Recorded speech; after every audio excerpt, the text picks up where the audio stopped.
Hello and welcome to the Khayrion podcast, your guide to everything concerning the politics and business of the Middle East, North Africa, and beyond.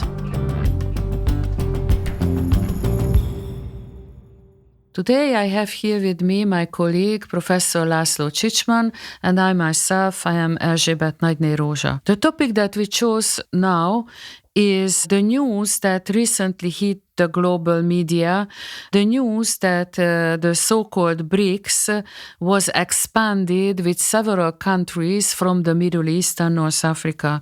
Now, what is this BRICS? BRICS is an abbreviation. It's international cooperation of some countries where B stands for Brazil, R for Russia, India, China, and later the South Africa joined to this club. It's used to say that these countries are the so-called emerging economies, representing the so-called global south. And according to some experts, the aim of this group is something to do with the crisis of the so-called liberal international world order and to advance China's interest in the international flora or environment. But I would say it's only a loose cooperation, so it's not they used to meet each year and cooperate on some issues like economy, climate, even some political issues. And the very recent meeting, which was taken place in South Africa, they decided to invite 6 countries to join to this club, and not only from the Middle Eastern region, but because Argentina, Ethiopia is there as well. However, from the region, 4 very important countries have been invited, which is Iran, Saudi Arabia, United Arab Emirates, and Egypt.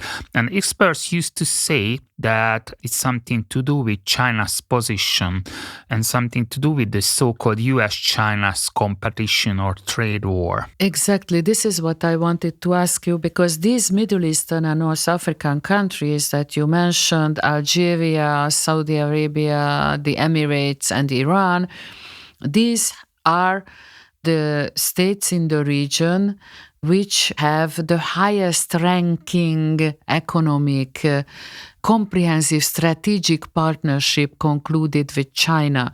So in fact, these, from another point of view, these are targets, these are along the main New Silk Road or the Belt and Road Initiative in China. But also one more organization should be mentioned, which has more of a security dimension and which could also be part of a US-China controversy or competition. This is the Shanghai Cooperation Organization, to which exactly these Middle Eastern countries also applied. Exactly, it's very important to mention what you said. The Shanghai Cooperation Organization, rooted in the post-Cold War Asian international environment, where some Central Asian states with China and Russia decided to delineate the borders and to avoid border conflicts. However, especially after the 9/11 terror attack and the global war on terror, it was used to say by experts that this so-called SCO, the Shanghai Group of Countries, mainly have an interest to avoid the US presence in the region, so it's very much viewed by some of the experts as a kind of anti-NATO group. And very recently, Iran was not only invited, but Iran joined to this club. This July, Iran signed the document and today now is a full member of this group. Well, this has been a long story because the Iranians have tried to join the Shanghai Cooperation Organization for more than 10 years, but then the global situation was different, and since then the world has seen a change change in the geopolitical relationships.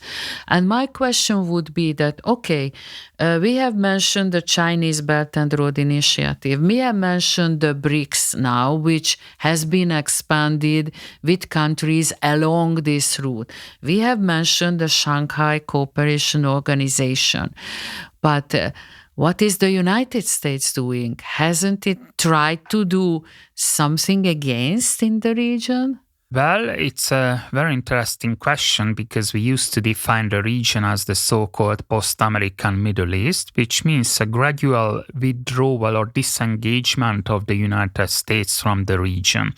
As we have learned from history, the United States was the so-called regional hegemon in the region, especially during the 1990s, which means that those countries and the whole region shaped by the United States interest. However, the last decade, we see a changing external environment for the Middle East, where the United States is still an important external country. However, China, European Union, India, and Russia are there and shaping the region. However, the United States emphasized the free and open Indian Ocean policy. It was an official declaration and policy by Donald Trump, where it seems India is one of the major players. And of course, in the Middle Eastern region, the United States perception is to establish a Middle East security architecture, especially built on the Saudi, Israeli, mainly, I would say, anti-Iranian cooperation. And we remember that in 2020, the so-called Abraham Accords have been signed between Israel and 4 Arab states. Saudi Arabia not. However, this cooperation, I would say this is the backbone of this so-called Middle East security architecture. But from the US perspective, I think one of the most important issues that we can see in the new members of BRICS, some, I would say, US partner or strategic ally. So it's not only the Chinese. You mentioned this comprehensive strategic partnership agreement. However, at the same time, United Arab Emirates is one of the key partners of the United States in the region. And of course, Egypt is the same historically from the 1970s. And we see a changing world order when these countries in the region are quite uncertain about the near future. And this feeling or perception of uncertainty put a pressure on the governments to hedge this situation. It is called a strategic hedging. Then you try to cooperate with all of your partners.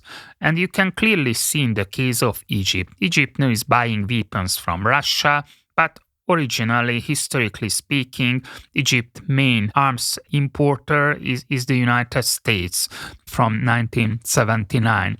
Or China as well is an important source of invest in the case of Suez Canal in Egypt. And of course, one of the aims of these BRICS is the so-called de-dollarization of the economy, which means in their trade, they will not use the American dollar on which the entire liberal international order based on. However, experts, I would say, been divided on this issue. Some of the experts saying that yes, it's a huge risk for the United States in the near future, that the American dollar will lose its supremacy in the next decade. And those experts saying that there is a new Cold War going on between the United States and China. But however, other experts say more skeptical about this BRICS issue. And I belong to this group of experts because just think about that, from Brazil to South Africa, it's a huge area, and this BRICS is just a loose cooperation. Yeah, they can cooperate in a lot of things. They cover a large part of the global economy. However, just think about India and China's relation. It's not only a positive story, or Russia's position, no, Russia-China relation. So I would say if they invite new members, they will bring in a lot of other conflicts. It's like the case with Iran and Saudi Arabia, despite the fact that China has recently mediated a kind of rapprochement between the Iranians and Saudis earlier this year, which was seen as a huge success, I would say, by the entire international community. But the internal conflict and the perception of conflict still there. So I would say there is a limit of this cooperation. So can we sum it up that in the Middle East and North Africa, there is a kind of realization that their reliance on the United States only is not enough. The United States cannot maintain the former hegemonic position. So the regional states themselves will have to sort it out, that your neighbor will be your neighbor, whatever you do, it's there. So they try to come to a kind of a coexistence, not love each other or so, but a kind of a coexistence, maybe a much more pragmatic way of living together on the one hand. While on the other hand, when we come to see the BRICS and the Shanghai Cooperation Organization and other different initiatives, the good thing is that everyone is in it who have conflicts among themselves, but that the basic glue that so far keeps these organizations together is much more ideological. It is about a kind of an anti-US stance, not necessarily because, for example, the Saudis are there. But anyhow, it reflects that the United States has lost at least some of the prestige it did have in the region, and the countries try to diversify their set of relationship with other external powers as well at the same time. We can see here a kind of contradiction because we used to call the Middle East as the most penetrated region of the world. So when we see this gradual withdrawal of the United States, I would say, and just picking up from statistics, that which country is still the largest arms exporter to the Middle East? I would say the main security provider for the region is still the United States. And I here could not see any major change in the near future. So this so-called post-American Middle East is not a Middle East without the United States, as one of the experts argued. Definitely, the United States is there and one of the most important actors still in the region. However, because of this uncertainty, and there is a credibility issue as well with the United States, especially we should remember the post-9/11, you mentioned the Iraq War and the Afghanistan War. And especially here, we must emphasize the very recent disengagement from Afghanistan. 2021 August, we remember what happened in Kabul.